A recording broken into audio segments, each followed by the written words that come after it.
Thank you for joining us for another power-packed message from Dr. Myles Munroe, provided by Munroe Global Incorporated and MunroeGlobal.com.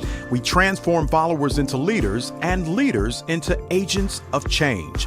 We hope that this message is a blessing to you as you advance your life and discover your purpose. Now, let's go into the message. You begin as a person, an innocent baby.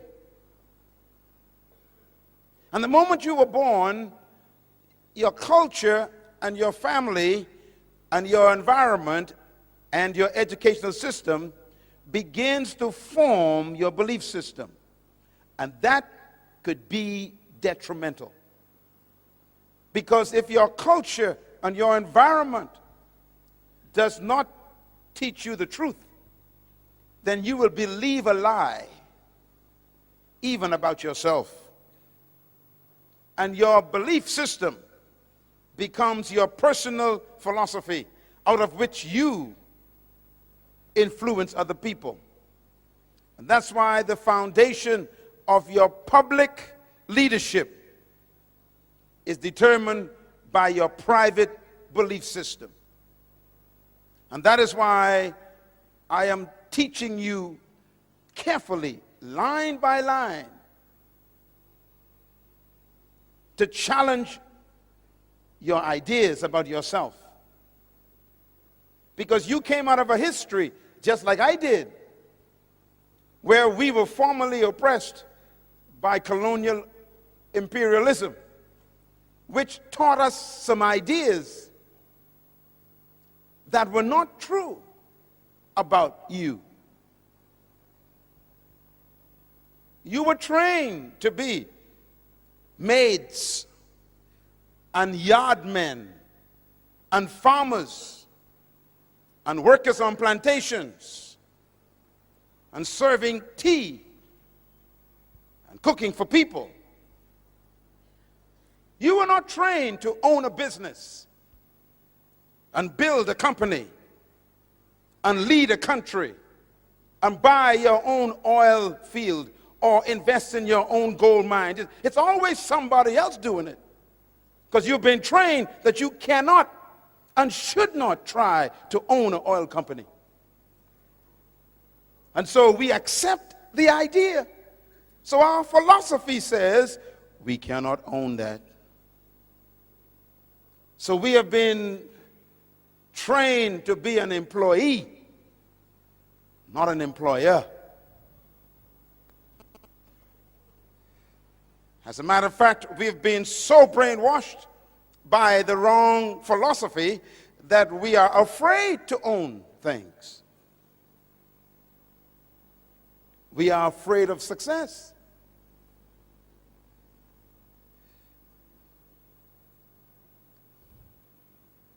Even the religion we were taught reinforced our lack of self-belief. You know what you were taught for the last 100 years in religion. Your doctrine came from another country. Your belief system was imported by people who owned your forefathers. And they taught us songs to sing, didn't they? Songs like, I got a shoe, you got a shoe. All of God's people got a shoe. When I get to heaven, I'll put on my shoe. I'll walk all over God's heaven. Interesting song. So the enslaved, oppressed person sang that song. And they sang it to the master, the oppressor. They said to the master, I got a shoe and you got a shoe. Both of us are God's people. We got shoes. You wear yours now, I'll wear mine in heaven. That's a dumb song. But we sang that in churches and believed it. And even had the spirit on it. I got a shoe. That's a dumb song. What you're telling the master is, you You prosper now, I'll stay poor now, I'll be rich later.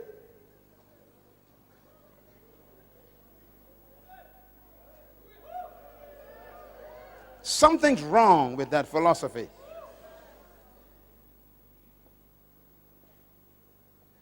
And so they make us afraid of prosperity. They say things like, you don't want to prosper, you might forget God. So stay poor and you'll stay humble before the Lord. Philosophy.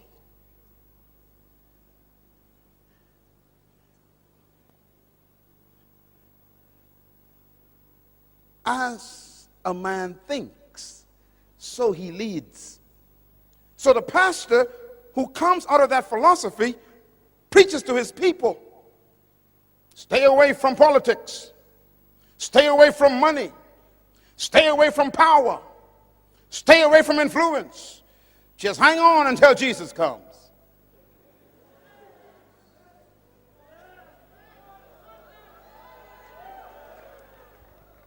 And that is what we preach. We actually preach to our people that they should not be leaders. And they should not own. And they should not have influence.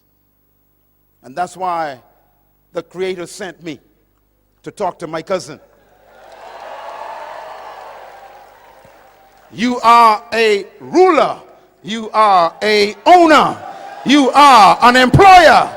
You can run any business.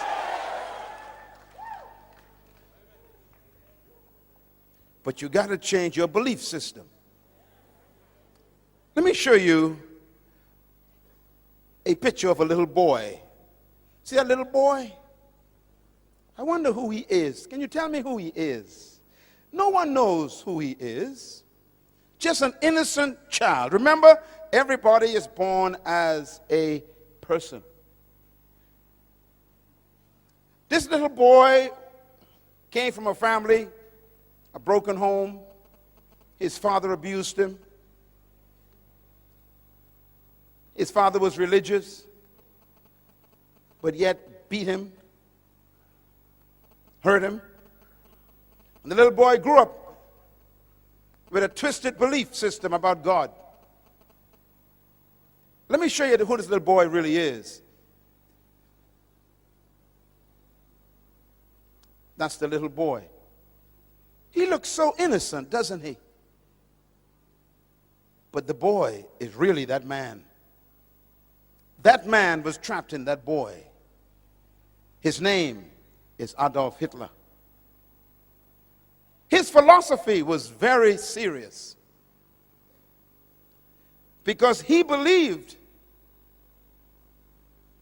in an idea that he picked up from the Romans.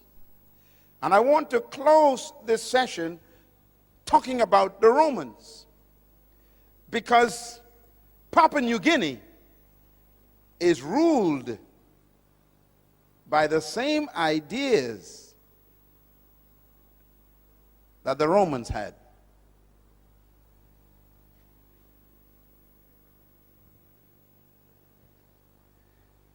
Hitler believed that he was born and chosen by God to restore the Roman Empire. He believed that. He believed that he was created and born to bring back the glory of Rome, and therefore he had to subdue all of Europe because Rome ruled the whole world from Africa all the way to England. Rome was the most powerful empire and kingdom in history. Rome was the first kingdom to colonize the whole world. No kingdom has ever arisen to be greater than Rome. Rome was the most successful colonization process in history. Rome ruled the whole known world of Europe. And Hitler believed that he was born to restore the glory of Rome. He called it Mein Kampf.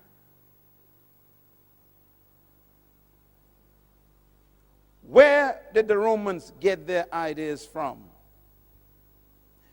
And this is important to think about leadership. The Romans conquered the Greeks.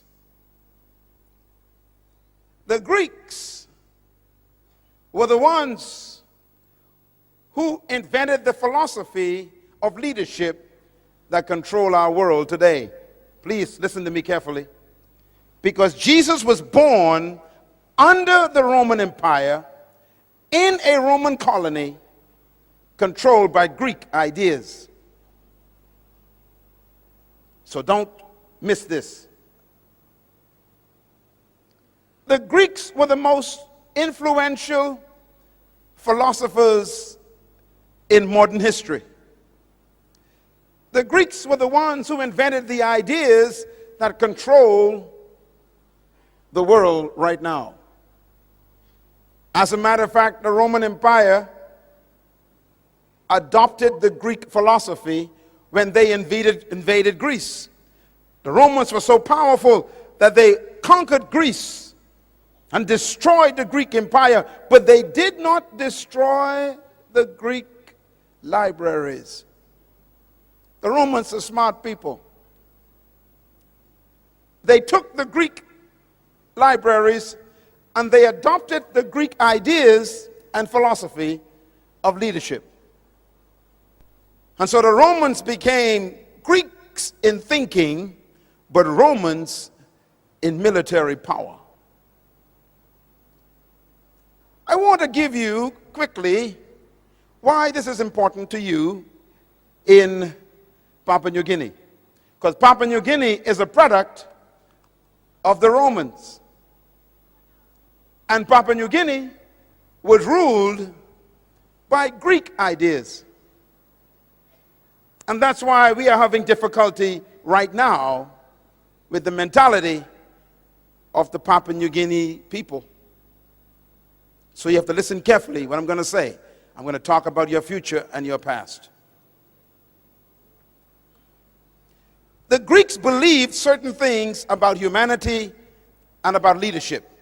The Romans adopted them, and the Europeans used them, and they colonized Papua New Guinea. And they used the same ideas of the Greeks to control Papua New Guinea. Papua New Guinea is a very young country. You are still battling with Greek ideas. I'm going to prove it to you. Because every colonization process carried the Greek idea and subdued the people. What did the Greeks believe that's important to you? Write them down. Number one, the Greeks believed that leadership was a product of natural endowment. Very important words. The Greeks believed that leadership was a product of natural endowment. What does this mean? Some of you know about the Greek philosophers who changed the history of the world. Let me give you a few of their names. Plato, very powerful Greek thinker. Aristotle, very powerful Greek philosopher. Socrates, a very powerful Greek thinker. These are the kinds of thinkers who gave their ideas that control the world today. I always tell people that the world is ruled by dead men. Our countries today, including Papua New Guinea, is ruled by dead men. How? Because they left their ideas with us. Ideas outlive humans. And ideas are more powerful than death. And the Greek philosophers like Plato and Aristotle and Socrates, they invented an idea. Look at my lips, please. I'm going to quote one of their ideas. This is a Greek idea. Demokrata. Demokrata is a Greek word. The Greeks invented the idea of democracy.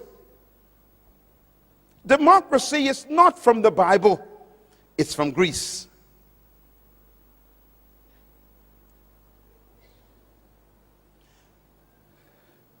The Greeks developed the idea of what they call politis.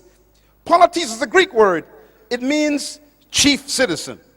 Politis. It's where we get our word politician from. It's a Greek idea. What's a politician?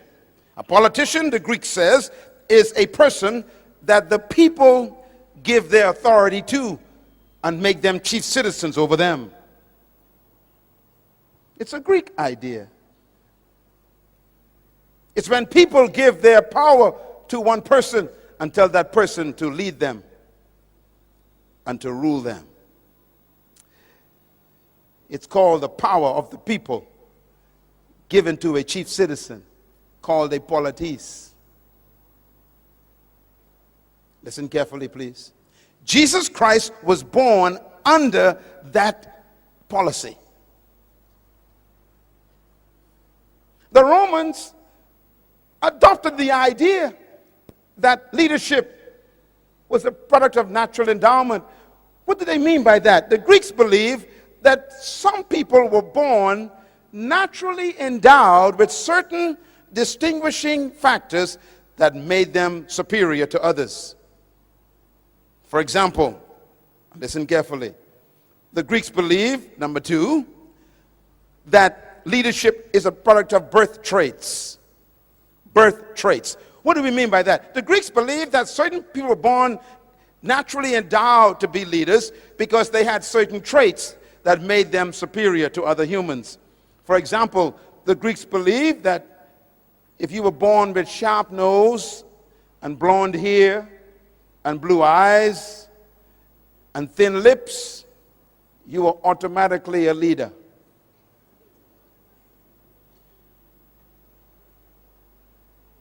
You can read this on the internet if you want to. It's all there.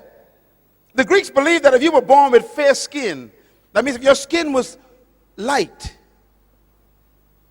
fair, and you had sharp nose and blue eyes,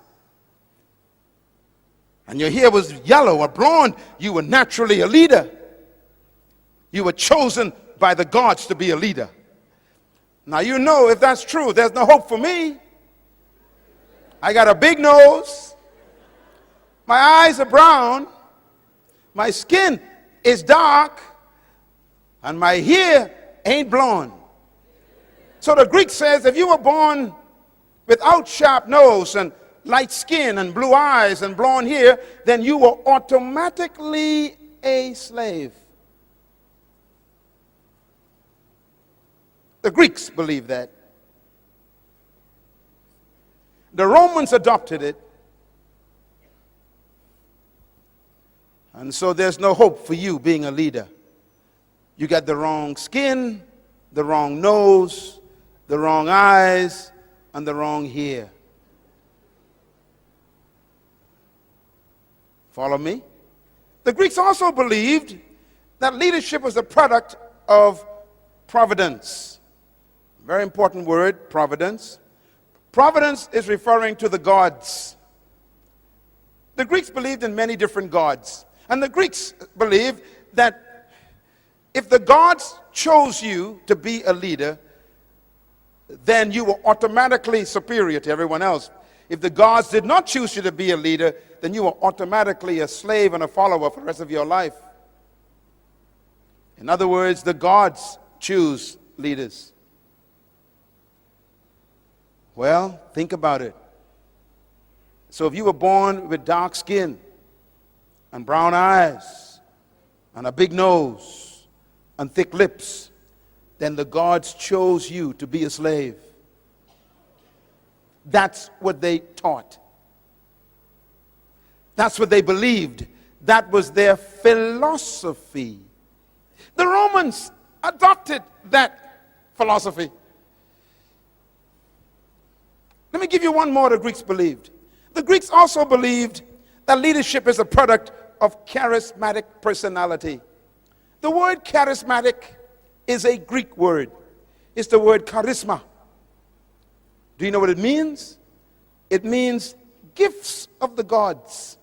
Charisma, gifts of the gods. Charisma means the gifts that the God gave a person,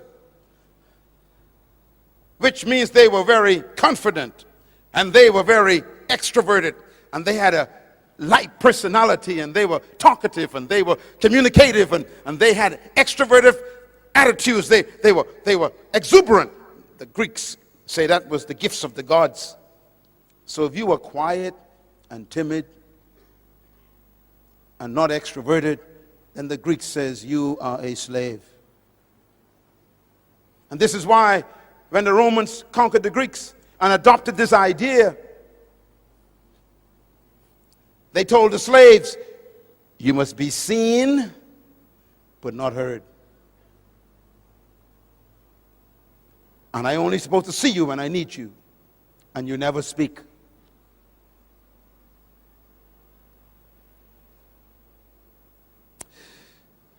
Leadership ideas.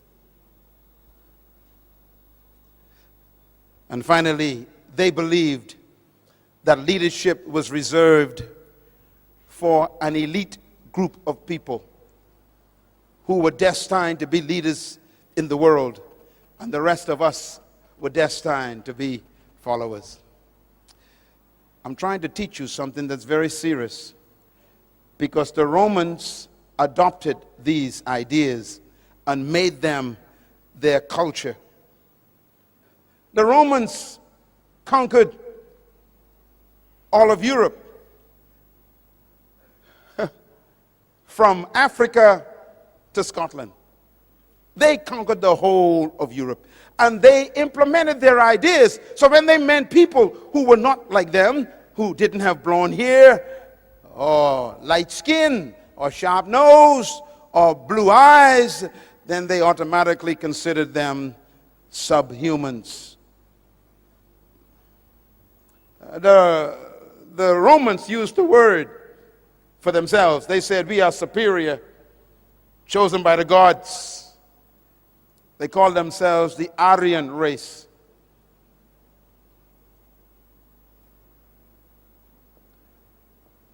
Now I'm going to give you the most important information today. Here it is. The Roman Empire ruled the entire known world, from Africa to Great Britain. The most powerful kingdom on earth under Caesar. They believed that they were chosen by the gods to rule the world. They believed they were handpicked by the gods with certain traits to dominate the world. They believed that they were superior to all other races. And that was in the Roman mentality. Do you know how Rome was defeated? No one could defeat Rome. It was the most powerful empire in history. It had the most powerful army in history. No country could defeat Rome militarily. It was so powerful that when Rome showed up, everybody bowed. And that's why you hear the statement, when in Rome, you do as the Romans do. Wherever they went, they colonized the whole world. And Jesus Christ was born right in the middle of the Roman Empire. He was born in an empire which believed that he was automatically a slave.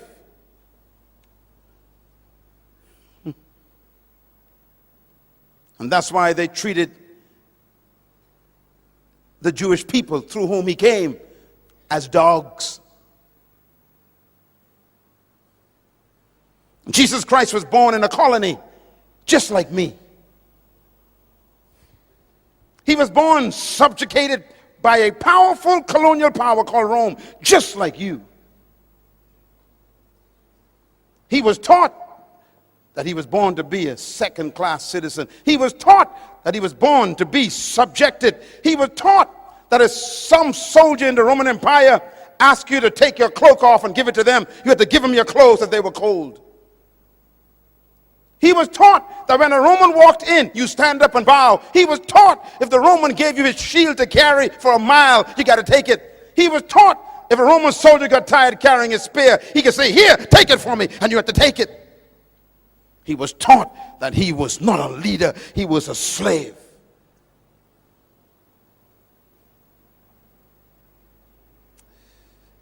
He was born in a colony,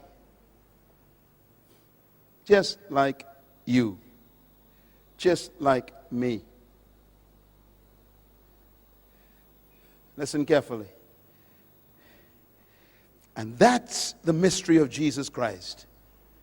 He was born under that culture, but never allowed the culture to be born in him.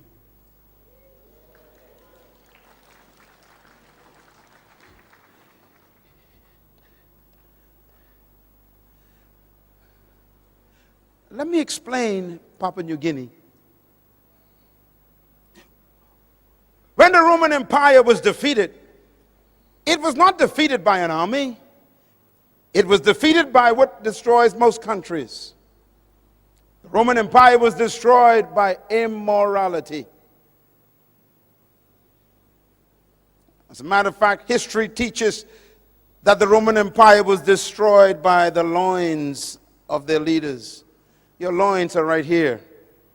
Their sexual life destroyed them. They died from the inside. They decayed from immorality. 14 Caesars, 12 were homosexuals.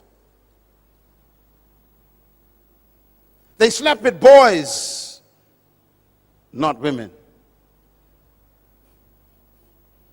They fell in love with their lust to the point where they became so immoral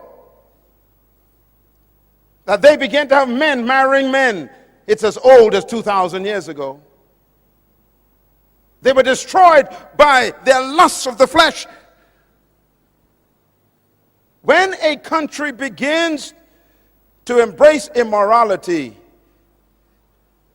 their demise is on the way. When a country begins to sanction immoral acts that God condemned, don't worry about that country. They are dying. No matter how powerful your guns and military weapons are, if your morality becomes a cancer, your weapons become useless. And Rome died in the bedroom. And so the Roman Empire fell apart. It broke up through strife. Look at me, please. This is important. When the Roman Empire fell apart, it broke up into small little kingdoms. It used to be one kingdom, but now it became many kingdoms. Let me name some of the kingdoms that the Roman Empire became. There was a kingdom called Franco. We call it France today. That was a Roman kingdom. The second kingdom was Spanian. We call it Spain today. It's a Roman kingdom.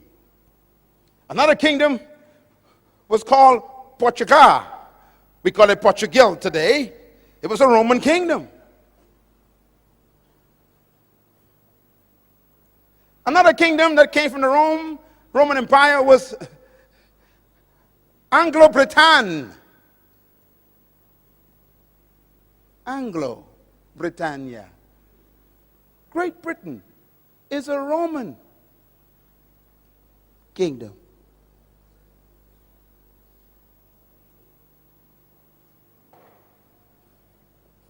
We call them England today. Anglo. Light skin. Interesting, all of these kingdoms have the Roman philosophy. And they decided to expand their kingdoms. And so the French and the Spanish and the Portuguese and the British sent their ships out They are Roman in their minds, Greek in their thinking, and they come to take over territories.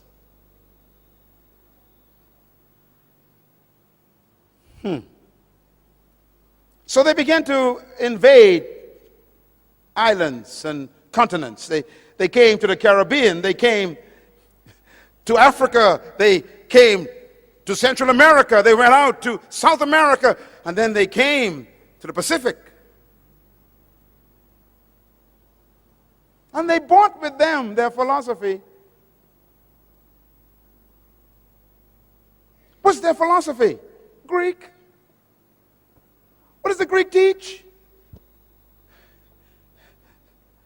They are superior, you are inferior. Your nose is big. Your skin is dark. Your hair is not blonde, and your eyes ain't blue. And your lips are thick. The gods gave you to me to be my slave. So why educate a slave? Why give a slave nice clothes? Why give a slave a property? Why give a slave authority? Why give a slave money? Why give a slave a future? Philosophy.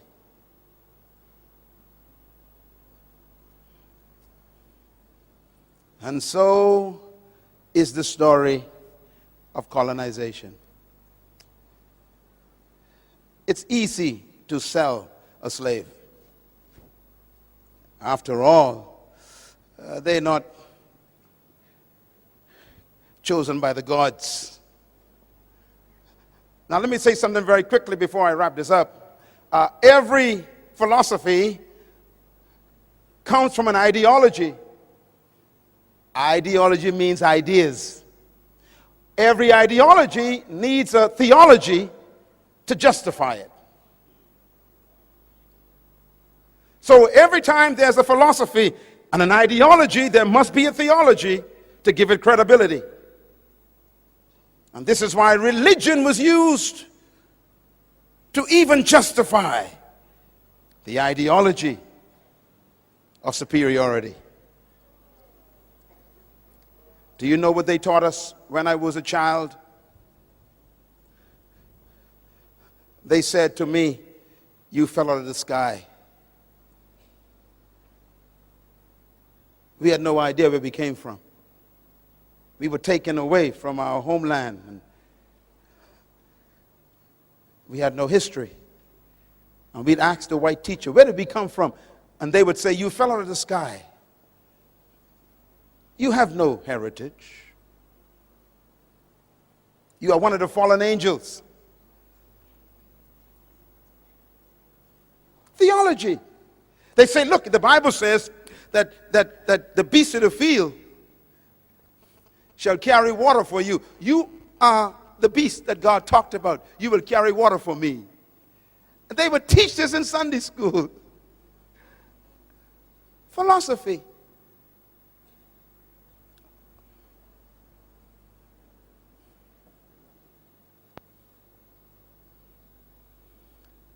And here we are now, still under Democrat. 200 years of conviction that you are not equal to others. 200 years of miseducation that you cannot think sophisticatedly. 200 years of believing that others with certain traits are much more superior and more intelligent and better than you. Philosophy. And so they say, you must be quiet. You cannot speak much. You're not supposed to express your ideas. You keep your thoughts to yourself. Just make tea. You're not supposed to speak up when you see something going wrong. How dare you? You're not smart enough to see what is wrong.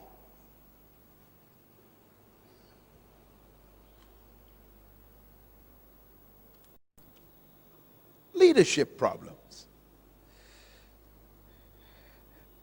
Here's the biggest one. Since you were chosen by the gods to be followers, why waste my time on you, training you to be leaders?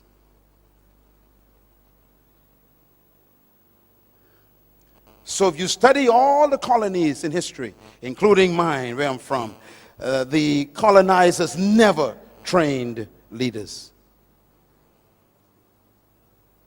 And what's amazing is when they finally abandon and leave you, they expect you to fail. And that's why they leave. They always say, well, of course, there are more of you than us, so we're going to get out of here in case you kill us. But we know you can't lead anyhow, so your country will fail. So they expect you to fail. Well, I don't understand that, because if you didn't train me, how can I succeed? And when you do fail, then they blame you and say, see, I told you, you ain't intelligent enough to succeed. They forget that my failure is proof of their failure.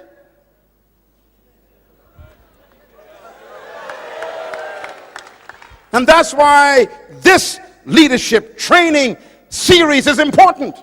I have come to correct 200 years of history. You are a leader. You can run this country. You can lead the world.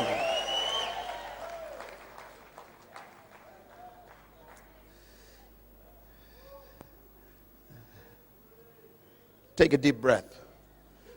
Tell your neighbor, I was born to lead. Clap.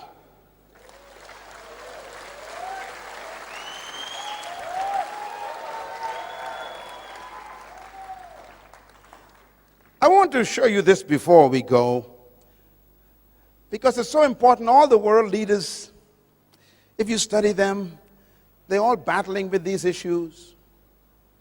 And by the way, in one of my books, I did research on what happens to a people who have been oppressed for over 100 years. And I discovered that they all have the same problems. I used a case study of the children of Israel in Egypt. They were oppressed for 430 years. And when they finally came out of Egypt, they couldn't get Egypt out of them.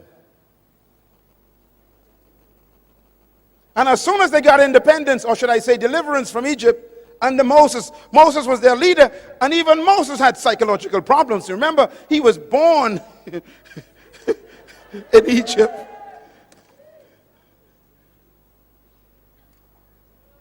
But you'll remember that when they came out of Egypt, they didn't go into freedom. They was just delivered. Don't confuse deliverance with freedom. Papua New Guinea is not free yet. You are simply delivered.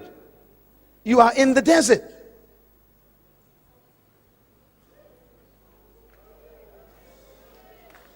And why does God take you to the desert? Because He doesn't want you to go into the promised land with Egypt in your mind.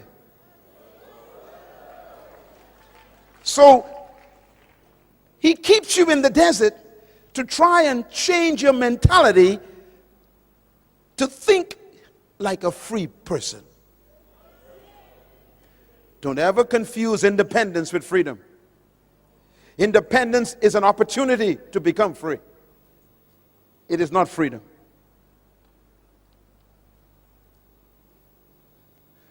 They were delivered from Egypt. They were independent from Egypt, but they still wasn't in the promised land. You are not yet in the New Guinea that God promised you yet. Because that Papua New Guinea requires a new kind of mentality.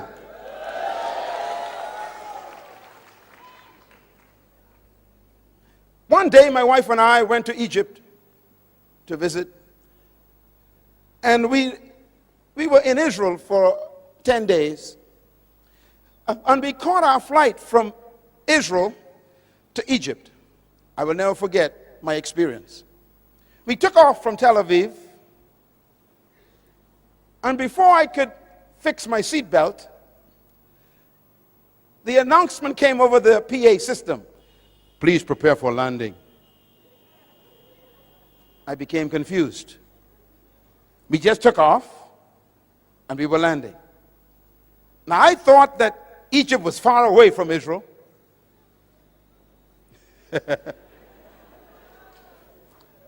And so I became confused. I said to the flight attendant, I said, "Excuse me, ma'am, is there a problem?" She said, "Why?" I said, "Why are we landing?" She said, "We are about to enter Cairo, Egypt." I said, "But we just took off from Israel." She said, "Yes, sir." I said, "But we didn't fly." She said, "I know." I said, "We're landing." She said, "Yes, we're landing." I said, "Wait a minute. It's only been 20 minutes. She says, "Yes." I said, "Wait a minute, lady. I was in Israel. That's Canaan, the promised land. And in 20 minutes, I'm in Egypt." She said, "Yes." I became confused. I started calculating. Let's see. 40 years.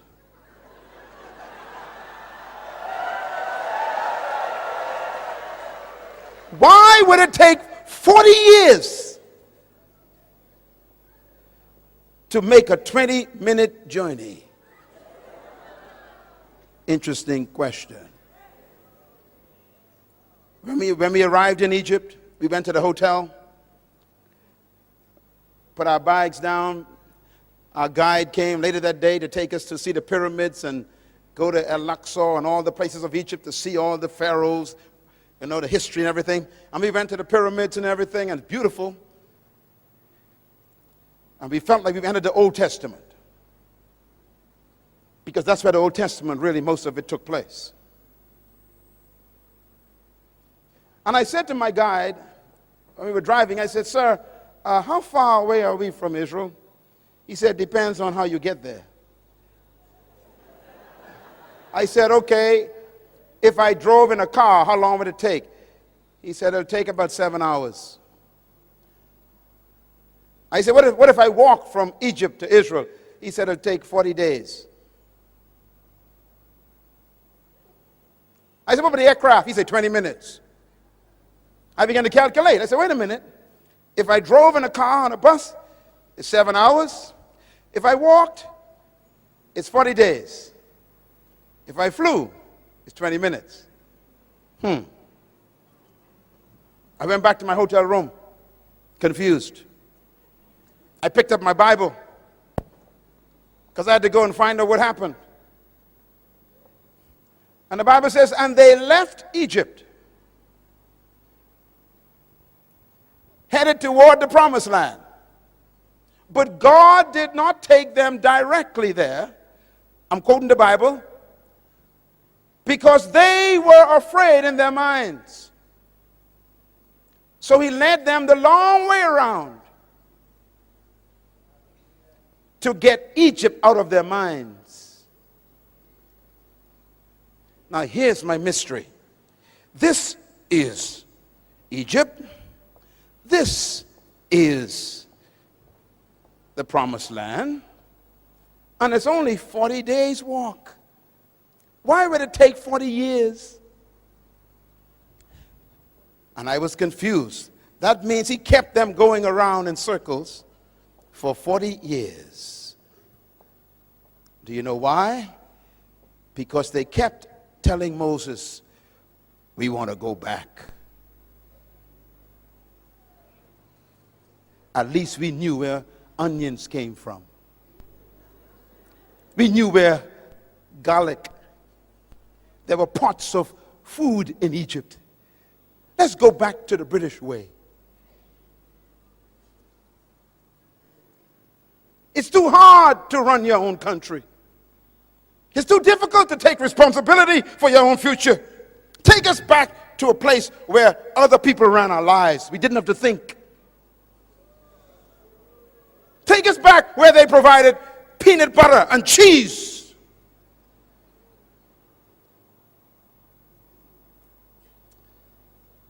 And God says, none of you will enter the promised land because you don't want to get rid of the Egypt thinking.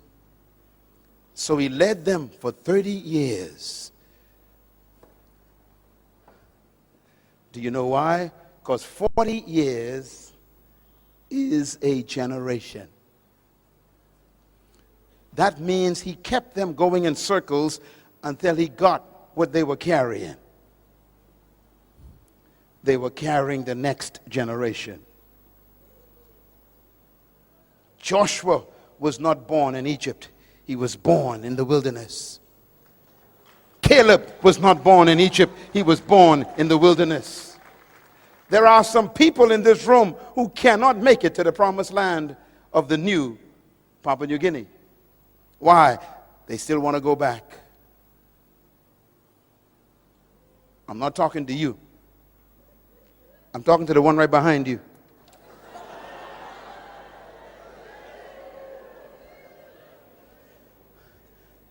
And this is why the young generation is the hope of Papua New Guinea. And I say to the older members of this great country, ask God to change your mind. Ask him to deliver you from the scent of oppression. Ask him to give you a miracle, not in your body, but in your mind. Because their mind kept them out of the promised land. It's amazing. God healed their body, but never took them to the promised land.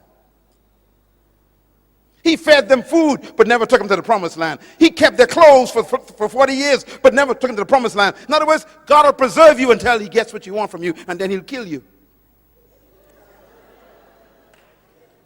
If you don't want to change your mentality, he'll bury you in the desert.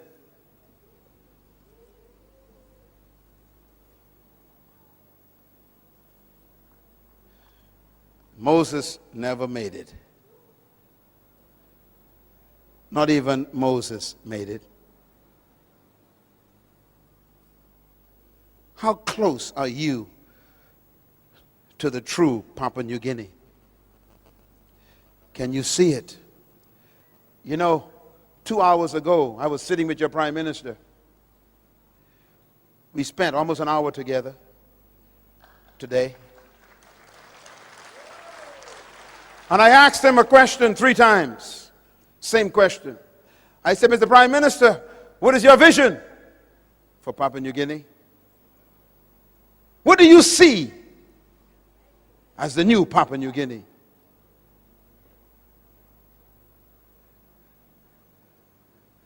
And he talked about what he saw.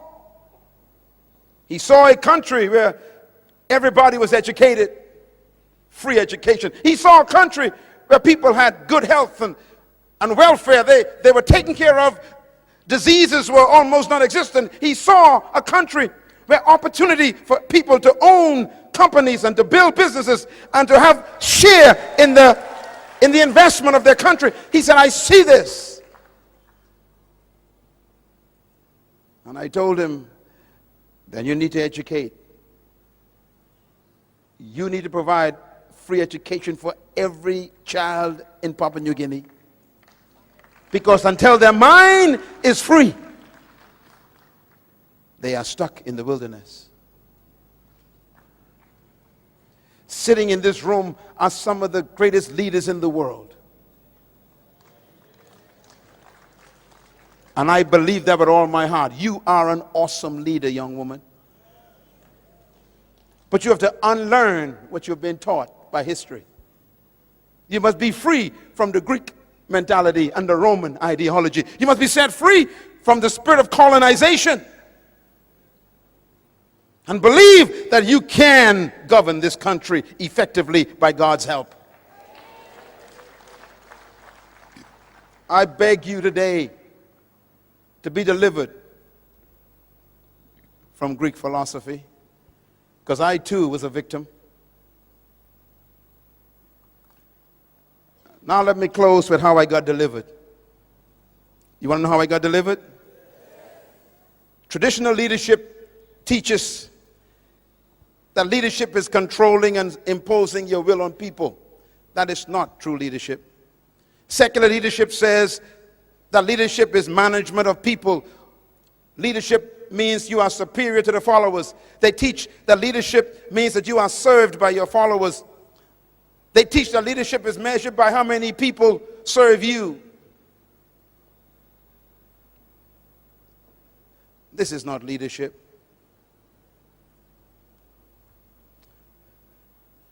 Please go back and invest in those books, because until you get mentally free, you'll never make it to the new Papua New Guinea. The promised land is a beautiful one. I'm afraid for this country. This country has so much wealth in it now that we need true leaders to govern it. And that's why you're here today. Maybe God is preparing you to go into political life, to govern this country in the fear of God, intellectually stimulated by the truth about yourself, where you do not harm people for your own private ambition. Here's my philosophy of leadership. It's opposite to the Romans. Number one, I believe that trapped in every follower is a hidden leader. Number two, I believe that every human being was created to lead and designed to dominate. Number three, I believe leadership potential resides in every human being. Number four, I believe that you were born to lead, but you must become, through a process, a leader. And number five, I believe that true leadership is not doing things, but manifesting yourself. I believe with all my heart that the purpose for true leadership is not to maintain followers, but to produce other leaders. I believe these things as my philosophy. And that is why I travel around the world to come here to wake up the sleeping leader on the inside of you. My philosophy helps me set people free, not oppress people. My philosophy helps me believe in your equality, not your inferiority. Where did I get my philosophy from? I got it from the one who created all humanity. And here's the bottom line. Genesis chapter 1, verse 26. It says, and God said, let us make man, how? In our own image and in our likeness. Why? To let them have dominion over the fish and the birds and the animals and the trees and over all the earth and all that creeps upon the ground. Why did God create you? To have dominion. He didn't say let some of them have dominion. He said let all of them be dominators. Tell your neighbor, I'm a dominator by creation. Say it loud, I was born to dominate. Shout it loud, I was born to dominate. Tell your neighbor, I'm a dominator by birth. Tell your neighbor, I was designed to dominate. Come on, say it loud, I was born to dominate. God said, let them have dominion over the earth. So the purpose for your creation is dominion. And therefore, dominion is the most important word to you. Verse 27 says, so God created man in his own image. Watch this. Male and female created he them. And God blessed them and said unto them, have dominion. That means male and female are equal before God, and they are both dominators. Clap your hands anyhow.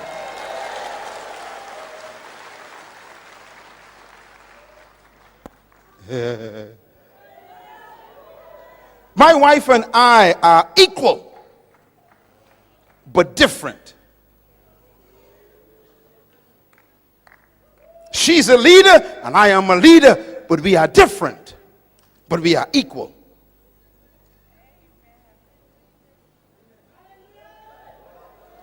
Male and female created he them. And God blessed them and said unto them, both of them, have dominion. In other words, the word dominion is an important word. It tells you why you were created. I did some research for you. Write it down. The word dominion is the Hebrew word radah. R-A-D-A-H. And here's what it means. It means to govern, to rule, to control, to master, to manage, and to lead. In other words, God gave you birth to have dominion over the earth, to lead. And here's the bottom line. If God created you to have dominion, which means to govern, to rule, to control, to lead, to master, then that means he built into you the ability to do it. God built into the seed the ability to become a tree. But the seed could die as a seed.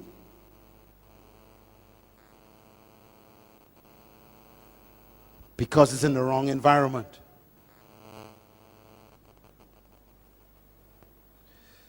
For 180 years, some of our countries have been in the wrong environment. We've been fed Greek ideas. And so we can't come forth. And that's why this leadership conference is here. Not to make you superior to anyone, to simply make you yourself. You are a leader, a dominator, a ruler, a governor, a master, a controller. Ladies and gentlemen, let me put it this way. He said, let them, which means male and female, every human being is a leader trapped on the inside. And here is the mystery of how it works.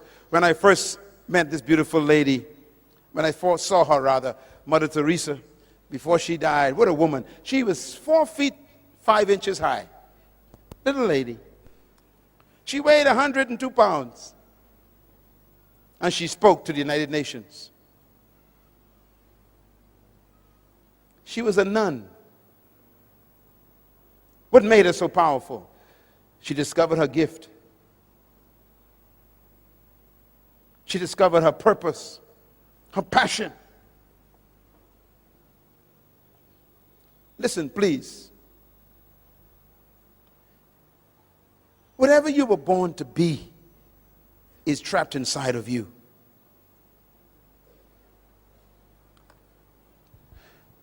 If you notice what God did,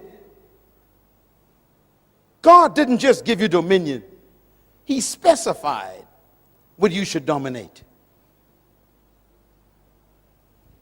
He said, have dominion over fish, birds, cattle, plants, and things that crawl on the ground.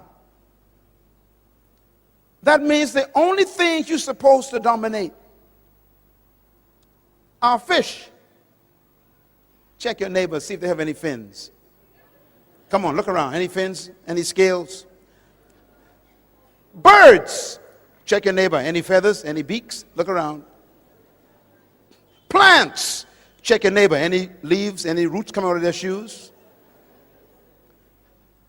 Things that crawl. Check your neighbor. Do they crawl on the ground on all fours? No. Then the only creature on earth that you are not commanded to dominate is another human.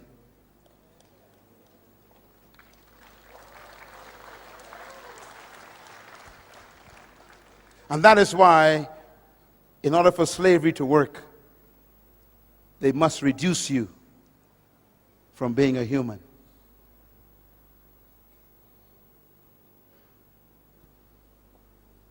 And so they call you subhumans.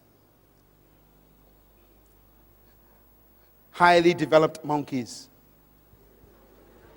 Sophisticated chimpanzees. Intelligent gorillas. They just don't want to make you a man, a human. Why? If you're a human, they can't dominate you.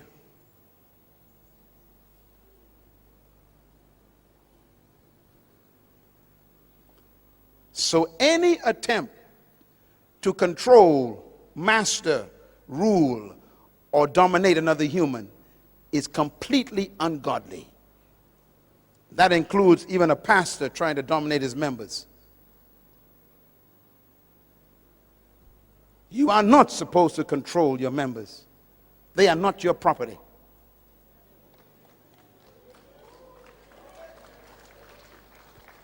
You are not to control and own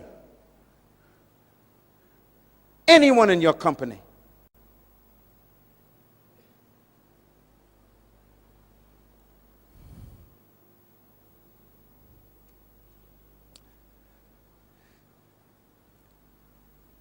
And so Jesus was living in a colony ruled by people who oppressed and dominated humans. His disciples, which means students, he was trying to change their thinking, just like we're doing today. And one day they were sitting down just like this, and he heard them talking to each other.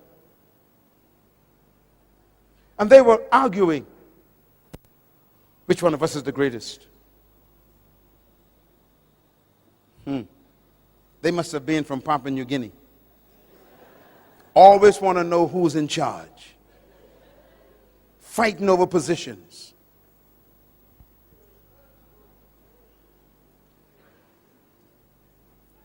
And he said to them, "What are you discussing?" He heard them, and they were so embarrassed. He said, "Are you asking who's the greatest among you?" And the Bible says he called a little child. He says, "Come, baby." And he put a child in the middle of them. He said, "The greatest among you is like a child.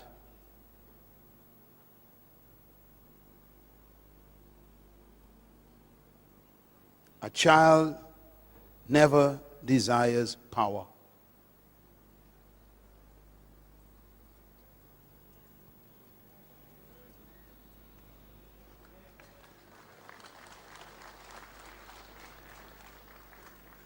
Two days later, he was sitting, having a meal, and two of his disciples came to him again, and they said, Mom, go and ask him if both of us could become deputy prime ministers when he become king of his kingdom. Forget the other 10. Make sure look out for ourselves, Mom." He listened to a woman. And their mother went to Jesus and said, "Sir, good master, will you make sure that my two boys sit on your right and your left when you come into your kingdom?" And Jesus was shocked. And he said, "Woman, first of all, you don't know what you're asking. You can't ask for leadership positions.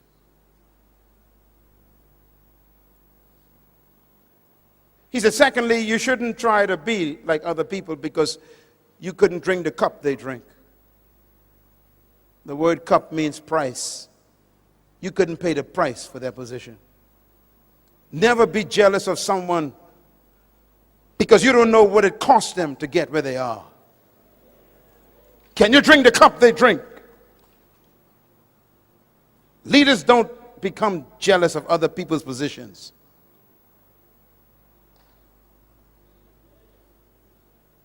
And then he said these words. To sit on my right and my left is not mine to give. These places belong to those for whom they have been determined by my Father. That means you can't even pray to Jesus for a position. Ladies and gentlemen, listen to me. It's okay. Listen. Don't look at me. This is very important. And then he said these words. You know that the Romans and the Greeks, I'm quoting Matthew chapter 20. You know that the Romans and the Greeks love to lord it over one another and lord it over the people. The word lord means to own something. That's why you call your landlord, landlord. It means owner. He says the rulers of this world love to own people like they are property. And there are some pastors who got that same spirit. These are my members. They ain't your members.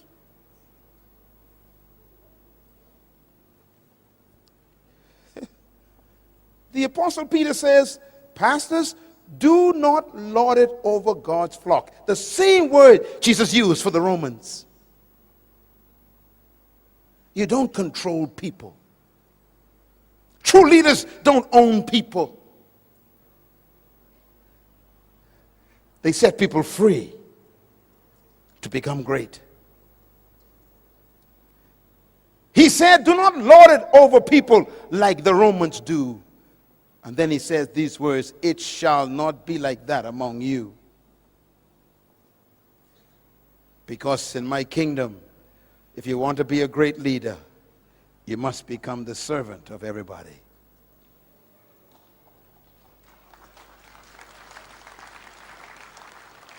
And that means true leaders serve their gift to everybody. It doesn't mean to become a subservient. It means to serve yourself to your generation, to give your gift to humanity. I'm doing that right now. This is my gift. My gift is training third world leaders. This is my gift. What is your gift? Because your gift is your area of leadership. And that's why great leaders never seek followers. They seek to serve themselves to their generation. He ends the seminar with this statement. He says, just like the Son of Man did not come to be served, but to serve himself, a ransom for many. Thank you once again for listening to this message, as we hope that it has been a blessing to you. Our goal is to show you new paths and opportunities so that you can discover your purpose. It is your love, support, and partnership that makes Munroe Global possible. Please visit us online at www.munroeglobal.com for more product, partnership, or to join us at one of our live events around the world.